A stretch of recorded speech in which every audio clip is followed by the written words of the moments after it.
Après 10 mois de prison et 7 mois à la morgue, l'abbé Émilien Messina repose désormais auprès des siens à Ebomzout, Paye Bebda dans la région du centre.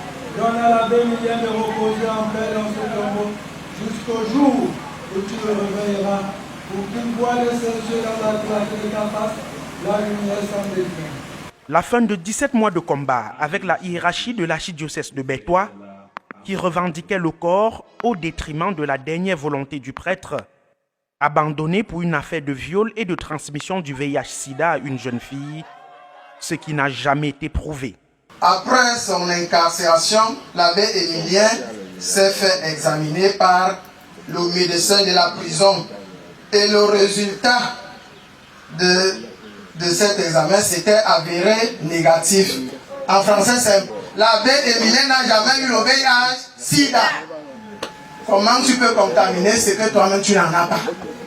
Ce que l'abbé Émilien a subi, un autre être humain n'a jamais subi ça. Ayant succombé à un accident vasculo-cérébral le 15 mars 2023, la famille a finalement eu gain de cause après l'acquiescement de l'archevêque métropolitain de Bétois. C'est donc à l'hôpital général de Yaoundé que l'ex-curé de la paroisse Saint-Esprit-Château entame son dernier voyage avec escale à Ebebda, chemin de croix et procession jusqu'à Ebomzout, plusieurs messes pour l'accompagner. Nous prions pour le Père qui s'en va. Nous te recommandons, Seigneur, ton serviteur Émilien Messina.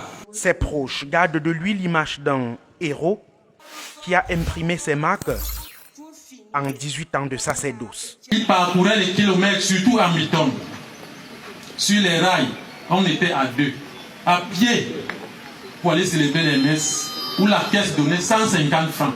Il avait donc le sens de la responsabilité d'un aîné qui connaît donc arrêter les cadets à la mort pour leur montrer le chemin.